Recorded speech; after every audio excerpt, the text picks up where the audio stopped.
Hello friends, नमस्कार। मेरा नाम है संदीप और आप सभी का वेलकम है नथिंग इम्पॉसिबल के यूट्यूब चैनल पर। आशा करता हूं कि आप सभी बहुत ही अच्छे होंगे। और आज की इस वीडियो में हम लोग 29 नवंबर 2021 के जो है महत्वपूर्ण करंट अफेयर को जो है यहाँ पर कवर करने वाले हैं। यानी कि 29 नवंबर को जितनी भी इम्पॉर्टेंट घटनाएं घटित हुई हैं जो कि आपके आगामी परीक्षाओं में पूछी जा सकती हैं, उन सभी करंट अफेयर को हम यहाँ पर आज की इस वीडियो में कवर करेंगे। तो वीडियो को स्टार्टिंग से लेके एंड तक देखिएगा, क्योंकि ये जो है ऑल एग्जाम इंपॉर्टेंट है। ऐसा नहीं कि कोई पर्टिकुलर एक एग्जाम। करंट अफेयर एक ऐसा टॉपिक है जो सभी एग्जामों में पूछा जाता है। तो मैं कंटिन्यूअस आपको करंट अफेयर की वीडियो प्रोवाइड कर रहा था, लेकिन कुछ समय से किसी कारणवश कुछ मुझे प्रॉब्लम्स थी, जिसकी वजह से मैं आपको करंट अफेयर की वीडियो डेली बेसिस पे नहीं प्रोवाइड कर पा रहा था। लेकिन अब से मैं आपको कंटिन्यूअस जो है करंट अफेयर की वीडियो प्रोवाइड करूंगा। इसके साथ ही साथ इन करंट अफेयर की पीडीएफ भी जो है आपको प्रोवाइड करने का प्रयास करूंगा। तो चलिए फ्रेंड, वीडियो को स्टार्ट करते हैं और यहां पर आज के पहले करंट अफेयर को देखते हैं। देखिए, यहाँ पर सबसे पहले करंट अफेयर में पूछा जा रहा है कि भारत के किस राज्य की आदिवासी महिला और आशा वर्कर मतिल्डा कुल्लू को फोर्ब्स ने विश्व की सबसे ताकतवर महिलाओं की सूची में शामिल किया है। तो काफ़ी ये इंपॉर्टेंट करंट अफेयर है। आगामी परीक्षाओं में ये क्वेश्चन आपसे जरूर पूछा जाएगा, क्योंकि काफ़ी ये महत्वपूर्ण इसलिए है क्योंकि इस महिला को जो है फोर्ब्स ने विश्व के सबसे ताकतवर महिलाओं की सूची में शामिल किया है। विश्व में बहुत सारी महिलाएं हैं, लेकिन आखिर इसी महिला को फोर्ब्स ने क्यों ताकतवर महिला के रूप में चुना, इसके बारे में भी मैं आपको डिटेल में बताऊंगा। लेकिन इस क्वेश्चन का जो आपका राइट आंसर हो जाएगा वो है आपका ऑप्शन नंबर डी, ओडिशा। ये महिला कहाँ की है? ओडिशा की है। इसे आपको याद रखना। ओडिशा का यहाँ पर कैपिटल क्या हो जाएगा, राजधानी क्या है? भुवनेश्वर। इसे भी आपको याद रखना है। अब इस क्वेश्चन के जो इंपॉर्टेंट डिटेल्स हैं उसको भी जान लेते हैं। देखिए, यहां पर सबसे पहले पॉइंट में मैंने बताया कि ओडिशा राज्य की 45 वर्षीय आदिवासी महिला और आशा वर्कर मतिल्दा कुल्लू को फोर्ब्स ने विश्व की सबसे ताकतवर महिलाओं की सूची में शामिल किया है। देखिए, मेन कारण क्या है? ये तो आम सी दिखने वाली आपको महिला लग रही है, लेकिन इनका काम इतना बड़ा है अपने आप में, जिसके वजह से फोर्ब्स ने जो है इनको विश्व की सबसे ताकतवर महिलाओं के सूची में शामिल किया है। अब इनका काम क्या था? तो देखिए, ये गांव से बिलोंग करती हैं और उस गांव के लोग जो है जादू टोने में बहुत ही ज्यादा विश्वास रखते थे, और जिसके वजह से वो कोई भी प्रॉब्लम उनको होती थी तो वो कभी दवाई लेने के लिए हॉस्पिटल नहीं जाते थे, डॉक्टर के पास नहीं जाते थे। वो सीधे उसका झाड़ फूक या जादू टोना करवाते थे। उसी में बिलीव था कि उससे मैं ठीक हो जाऊंगा। तो इन्होंने पूरे गांव के लोगों को जो है जादू टोना से मुक्त किया। अब सोच लीजिए, एक महिला के लिए किसी व्यक्ति का अंधविश्वास खत्म करना, वो भी पर्टिकुलर किसी एक व्यक्ति का नहीं, पूरे गांव के लोगों का इन्होंने जादू टोना पूरी तरीके से खत्म कर दिया। अब लोग वहां पर कुछ भी प्रॉब्लम होती है हेल्थ से रिलेटेड तो सीधे डॉक्टर के पास या हॉस्पिटल के पास जाते हैं। तो इसीलिए यहां पर जो है 45 वर्षीय आदिवासी महिला आशा वर्कर मतिल्दा कुल्लू को फोर्ब्स ने जो है विश्व के सबसे ताकतवर महिलाओं की सूची में शामिल किया है। इसके साथ ही साथ मैंने यहां पर बताया कि उन्होंने कुल्लू और सुंदरगढ़ जिले की बड़गांवा तहसील के गार्ग डबहल गांव में काला जादू जैसे सामाजिक अभिशाप को जड़ से खत्म कर दिया है। अब देखिए, इसी के बारे में मैंने अभी आपको डिटेल में एक्सप्लेन किया और समझाने का प्रयास किया। आपको पता है कि किसी अंधविश्वास से लिप्त व्यक्ति का अंधविश्वास खत्म करना कितना कठिन काम है। इन्होंने तो पूरे गांव के लोगों का अंधविश्वास पूरी तरीके से खत्म किया। यानी काला जो जादू है उस जैसे जो अंधविश्वास, लोग किसी भी ट्रीटमेंट को लेकर डॉक्टर के पास नहीं जाते थे, सीधे काला जादू या टोने जैसी चीज़ों को करते थे कि वो ठीक हो जाएंगे, लेकिन ऐसा पूरी तरीके से उन्होंने क्या किया, खत्म कर दिया, जिसकी वजह से फोर्ब्स ने जो है इनको सबसे ताकतवर महिलाओं की सूची में स्थान दिया है। तो आपको अब तो चल गया पता है कि कितना ये इंपॉर्टेंट है आपके आगामी परीक्षाओं की दृष्टि से। अब आइए अगला करंट अफेयर देखते हैं। अगला क्वेश्चन हमारा है क्वेश्चन नंबर 2। देखिए, किसी भी क्वेश्चन का अगर आपको आंसर पता होगा तो आप इसका जवाब कमेंट बॉक्स में दे सकते हैं। इस तरीके से आपकी प्रैक्टिस भी अच्छी खासी हो जाएगी, और जब आप खुद से आंसर अगर आपको पता है, जवाब देते हैं, तो वो क्वेश्चन आपके दिमाग में लंबे समय तक रहता है। देखिए क्वेश्चन नंबर 2 में पूछा जा रहा है कि संयुक्त अरब अमीरात के अहमद नसीर अल रईसी को किस पुलिस संगठन का नया चीफ नियुक्त किया गया, तो ये भी काफी इंपॉर्टेंट क्वेश्चन है। तो देखिए इस क्वेश्चन का जो हमारा राइट आंसर हो जाएगा वो है आपका ऑप्शन नंबर सी, यहां पर इंटरपोल पुलिस संगठन का जो है नया चीफ नियुक्त किया गया है। किसे? यहां पर अहमद नसीर अल रईसी को। तो ये काफी इंपॉर्टेंट है। कहां का? संयुक्त अरब अमीरात का। तो ये आगामी परीक्षाओं के हिसाब से ये सारे करंट अफेयर काफी महत्वपूर्ण है। अब आइए इस क्वेश्चन के जो इंपॉर्टेंट डिटेल्स है उसे भी जान लेते हैं। देखिए यहां पर सबसे पहले पॉइंट में मैंने बताया कि इंटरपोल संयुक्त अरब अमीरात के अहमद नसीर अल रईसी को 4 साल के लिए हाल ही में अंतर्राष्ट्रीय आपराधिक पुलिस संगठन इंटरपोल का नया चीफ नियुक्त किया गया है। इसके साथ ही साथ उन्हें तुर्की के इस्तांबुल में हुई इंटरपोल के 140 सदस्य देशों की मीटिंग में नसीर को इंटरपोल प्रेसिडेंट चुना गया। तो ये काफी इंपॉर्टेंट है। तो इस जो भी डिटेल्स मैं बताता हूं ना उनको अच्छे से आप याद रखिए। देखिए डायरेक्ट अगर वहां से क्वेश्चन ना पूछे तो डिटेल से भी क्वेश्चन बन सकता है, इसलिए मैं डिटेल भी आपको प्रोवाइड करता हूं। आइए अब अगले क्वेश्चन को देखते हैं। अगला क्वेश्चन हमारा है क्वेश्चन नंबर 3।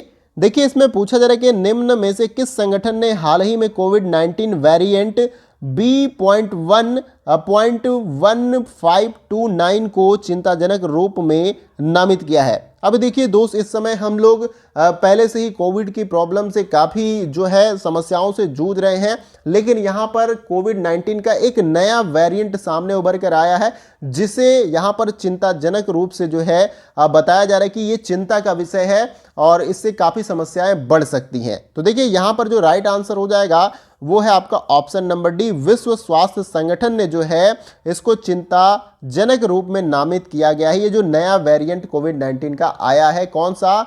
B.1.1529, इसे आपको याद रख लेना है। ये काफ़ी इंपॉर्टेंट है, मैं इसको अंडरलाइन यहाँ पर कर देता हूँ। अब आइए इस क्वेश्चन से जुड़े जो इंपॉर्टेंट डिटेल्स है उसे भी जानते हैं। देखिए यहाँ पर सबसे पहले पॉइंट में मैंने बताया कि विश्व स्वास्थ्य संगठन ने हाल ही में कोविड-19 वेरिएंट B.1.1529 को जो है चिंताजनक रूप से नामित किया है और इसके साथ ही साथ जिसे यहाँ पर ओमाइक्रोन नाम दिया गया है। यानी ये जो नया वेरिएंट आया है कोविड-19 का, इसका नाम क्या दिया गया है ये भी क्वेश्चन पूछा जा सकता है। तो इसका नाम है ओमाइक्रोन, इसका नाम दिया गया है और इस वेरिएंट का पहली बार दक्षिण अफ्रीका के बोत्सवाना क्षेत्रों में पता चला था। अब देखिए ये सबसे पहले इस वेरिएंट का कहां पर पता चला था, तो ये भी काफी इंपॉर्टेंट है। दक्षिण अफ्रीका के बोत्सवाना क्षेत्र में जो है इस कोविड-19 के नए वेरिएंट का पता चला जिसका नाम है ओमाइक्रोन। अब अगले पॉइंट में मैंने बताया कि नए खोजे गए संस्करण में बड़ी संख्या में उत्परिवर्तन देखने को मिलते हैं। यानी कि ये जो नया कोविड-19 का वेरिएंट हमें देखने को मिल रहा है इसमें काफ़ी बदलाव देखने को मिल रहा है जो कि एक चिंताजनक विषय है, विश्व स्वास्थ्य संगठन ने यहाँ पर बताया है। तो आशा करता हूँ डिटेल क्लियर हो गया होगा। आइए अगला क्वेश्चन देखते हैं। अगला क्वेश्चन हमारा है क्वेश्चन नंबर 4। देखिए इसमें पूछा जा रहा है कि आयुष राज्य मंत्री का नाम बताइए जिन्होंने हाल ही में आयुर्वेद पर्व 2021 3 दिवसीय कार्यक्रम का उद्घाटन किया है। तो यहाँ पर आयुष राज्य मंत्री का नाम बताना है जिन्होंने अभी हाल ही में आयुर्वेद पर्व 2021 3 दिवसीय कार्यक्रम का उद्घाटन किया है। इन चारों में से अगर आंसर पता है तो राइट आंसर बता सकते हैं। देखिए इस क्वेश्चन का राइट आंसर है ऑप्शन नंबर डी। यहाँ पर मुंज पारा महेंद्र भाई जो है नाम है आयुष राज्य मंत्री का, जिन्होंने जो है आयुर्वेद पर्व 2021 3 दिवसीय कार्यक्रम का उद्घाटन किया। अब इस क्वेश्चन के जो डिटेल्स है उसे भी जानते हैं। देखिए यहाँ पर सबसे पहले पॉइंट में मैंने बताया कि आयुष राज्य मंत्री मुंज पारा महेंद्र भाई ने हाल ही में आयुर्वेद पर्व 2021 3 दिवसीय कार्यक्रम का नई दिल्ली में उद्घाटन किया। इसके साथ ही साथ इसका उद्देश्य आयुर्वेद को बढ़ावा देना है और इस आयोजन के तहत फार्मास्यूटिकल कंपनियों की भागीदारी के अलावा 40 स्टॉलों वाली एक प्रदर्शनी का भी आयोजन यहां पर किया गया है। तो इसे भी आपको याद रख लेना है। अब आइए अगले करंट अफेयर को देखते हैं। अगला क्वेश्चन हमारा है क्वेश्चन नंबर 5। देखिए इसमें पूछा जा रहा है कि दिल्ली सरकार ने हाल ही में मुख्यमंत्री तीर्थ यात्रा योजना में पाकिस्तान में करतारपुर साहिब और किस राज्य में स्थित वेलंकनी चर्च को जोड़ने की घोषणा की है। तो यहां पर जो है राइट आंसर आपको अगर पता है तो आप बता सकते हैं। तो देखिए इस क्वेश्चन का जो हमारा राइट आंसर हो जाएगा वो है आपका ऑप्शन नंबर डी, तमिलनाडु में। अब ये कहां पर स्थित है आपका वेलंकनी चर्च, ये आपका तमिलनाडु में स्थित है और यहाँ पर दिल्ली सरकार के द्वारा जो है हाल ही में जो मुख्यमंत्री तीर्थ यात्रा योजना जो है इसकी शुरुआत की गई है। तो यहाँ पर तो पहले पाकिस्तान में जो आपका करतारपुर साहिब जो गुरुद्वारा है वो स्थित है, वहाँ पर लोग जा सकते हैं इस योजना का लाभ लेकर तीर्थ करने के लिए। और इसके साथ ही साथ एक नए जगह का यहाँ पर या नए तीर्थ स्थान के बारे में चर्चा की गई है। बताया गया कि वेलंकनी चर्च को जोड़ने का यहाँ पर बात कही गई है दिल्ली गवर्नमेंट की तरफ से, और यहाँ पर ये तमिलनाडु में है, आपको याद रखना है। अब इस क्वेश्चन के जो इंपॉर्टेंट डिटेल्स है उसे भी जानते हैं। देखिए यहाँ पर मैंने बताया सबसे पहले पॉइंट में कि दिल्ली सरकार ने हाल ही में मुख्यमंत्री तीर्थ यात्रा योजना में पाकिस्तान में करतारपुर साहिब और तमिलनाडु में स्थित वेलंकनी चर्च को जोड़ने की घोषणा की है। और इसके साथ ही साथ वरिष्ठ नागरिकों का पहला जत्था जो है मुफ्त तीर्थ यात्रा पर करतारपुर साहिब के लिए 5 जनवरी को, और तीर्थ यात्रियों का पहला जत्था वेलंकनी चर्च के लिए जो है 7 जनवरी को जाएगा। तो काफी इंपॉर्टेंट क्या है कि पहला जो जत्था है यानी कि पहला एक तरह से कह लीजिए समूह जो है जो लोग तीर्थ के लिए जाएंगे करतारपुर गुरुद्वारा जो कि पाकिस्तान में है, तो वो 5 जनवरी को जाएंगे। और इसके साथ ही साथ एक और जत्था जो कि वेलंकनी चर्च को जाएगा जो कि तमिलनाडु में है, वो 7 जनवरी को। तो ये आपको याद रखना है। दिल्ली के वर्तमान में मुख्यमंत्री कौन है? अरविंद केजरीवाल, ये भी आपको याद रखना है। आइए अब अगला क्वेश्चन देखते हैं। अगला क्वेश्चन हमारा है क्वेश्चन नंबर 6। देखिए इसमें पूछा जा रहा है कि निम्न में से किसने हाल ही में भारत के बहुआयामी गरीबी सूचकांक पर अपनी रिपोर्ट को प्रकाशित किया है इन चारों में से। तो इस क्वेश्चन का जो हमारा राइट आंसर हो जाएगा वो है आपका option number B. NITI Aayog ने जो है हाल ही में भारत के बहुआयामी गरीबी सूचकांक पर अपनी रिपोर्ट को प्रकाशित किया है, इसे आपको याद रखना है। अब इस क्वेश्चन के जो इंपॉर्टेंट डिटेल्स हो सकते हैं उसे भी जानने का प्रयास करते हैं। तो देखिए सबसे पहले पॉइंट में मैंने बताया कि नीति आयोग ने हाल ही में 2015-16 के लिए राष्ट्रीय परिवार स्वास्थ्य सर्वेक्षण के आधार पर रिपोर्ट को तैयार किया, और इसके साथ ही साथ भारत के बहुआयामी गरीबी सूचकांक पर अपनी इस रिपोर्ट को भी प्रकाशित किया। इसके साथ ही साथ मैंने इसमें बताया कि जिसके अनुसार वर्ष 2015-16 में भारत के हर 4 में से 1 व्यक्ति बहुआयामी गरीब था, और यह बताता है कि 25.01% आबादी बहुआयामी गरीबी थी। अब यूं कह लीजिए कि इस रिपोर्ट के अनुसार हर एक 4 व्यक्ति में से जो है एक व्यक्ति ऐसा होगा जो बहुआयामी गरीब था। बहुआयामी का मतलब यहाँ पर क्या है? मतलब हर तरह से गरीब है, उसको खाने को खाना नहीं है सही से, इसके साथ ही साथ उसके पास घर नहीं है, कपड़े पहनने को नहीं, मतलब हर तरफ से गरीब है। ऐसा नहीं कि उसके पास घर बहुत अच्छा है और उसके खाने के लिए बस नहीं है, तो हर टाइप से उसके पास गरीबी है। तो ये आपको याद रखना है। तो ये भी काफ़ी इंपॉर्टेंट क्वेश्चन है। आइए अगला क्वेश्चन देखते हैं। अगला क्वेश्चन हमारा है क्वेश्चन नंबर 7। देखिए इसमें पूछा जा रहा है कि फ़लस्तीनी लोगों के साथ एकजुटता का अंतर्राष्ट्रीय दिवस कब मनाया जाता है? इन चारों विकल्पों में से आपको बताना है। तो अभी आप सभी को पता है कि अभी बहुत ज़्यादा समय नहीं हो रहा है। फ़लस्तीन और इजराइल के बीच में काफ़ी यहाँ पर संघर्ष हुआ था, लेकिन यहाँ पर क्वेश्चन में ये पूछा जा रहा है कि फ़लस्तीन लोगों के साथ एकजुटता का अंतर्राष्ट्रीय दिवस कब मनाया जाता है? तो 29 नवंबर को, ये आपको याद रखना है। आइए अब इस क्वेश्चन से जुड़े जो इंपॉर्टेंट डिटेल्स है उसे भी जानते हैं। देखिए यहाँ पर मैंने बताया है सबसे पहले पॉइंट में कि 29 नवंबर को संयुक्त राष्ट्र द्वारा विश्व भर में फ़लस्तीनी लोगों के साथ एकजुटता का अंतर्राष्ट्रीय दिवस मनाया जाता है। यहाँ पर किसके द्वारा मनाया जाता है ये भी आपको याद रखना है। संयुक्त राष्ट्र के द्वारा जो है विश्व भर में फ़लस्तीनी लोगों के साथ एकजुटता का अंतर्राष्ट्रीय दिवस मनाया जाता है, इसे याद रखना है। अगला पॉइंट मैंने बताया कि यह दिवस प्रस्ताव 181 की वर्षगांठ पर मनाया जाता है, जिसमें महासभा ने 29 नवंबर 1947 को फ़लस्तीन के विभाजन पर संकल्प को अपनाया था। ये भी काफ़ी इंपॉर्टेंट है। तो ये कब से मनाया जा रहा है? तो ये दिवस जो है प्रस्ताव 181 की वर्षगांठ पर मनाया जाता है, जिसमें महासभा ने जो है 29 नवंबर 1947 को फ़लस्तीन के विभाजन पर यह संकल्प बनाया था कि 29 नवंबर को जो है यहाँ पर फ़लस्तीनी लोगों के साथ एकजुटता का अंतर्राष्ट्रीय दिवस मनाया जाएगा। तो आशा करता हूँ क्वेश्चन का डिटेल क्लियर हो गया होगा। आइए अगला क्वेश्चन देखते हैं। अगला क्वेश्चन हमारा है क्वेश्चन नंबर 8। ये वीडियो का हमारा लास्ट क्वेश्चन होगा। देखिए इसमें पूछा जा रहा है कि पर्यटन के क्षेत्र में काम करने वाले एक कंपनी समूह ने किस स्थान पर एयरबस 340 को पहली बार सुरक्षित उतारा है? इन चारों विकल्पों में से अगर आंसर पता है तो आप बता सकते हैं। तो देखिए इस क्वेश्चन का जो हमारा राइट आंसर हो जाएगा वो है आपका ऑप्शन नंबर सी, अंटार्कटिका पर जो है पर्यटन के क्षेत्र में काम करने वाली एक कंपनी समूह ने जो है यहां पर अंटार्कटिका पर एयरबस A340 को पहली बार सुरक्षित उतारा है, ये आपको याद रखना है। अब इस क्वेश्चन के जो इंपॉर्टेंट डिटेल्स है उसे भी जान लेते हैं। तो देखिए यहाँ पर सबसे पहले पॉइंट में मैंने बताया कि पर्यटन के क्षेत्र में काम करने वाले एक कंपनी समूह ने जो है हाल ही में अंटार्कटिका पर एयरबस A340 को पहली बार सुरक्षित उतारा है। और देखिए इसे हाई फ्लाई नाम की एक एविएशन कंपनी ने अंजाम दिया, यानी कि ये जो कारनामा है इसको किसने अंजाम दिया है? तो हाई फ्लाई नाम की एक एविएशन कंपनी है जिसने इसको अंजाम दिया।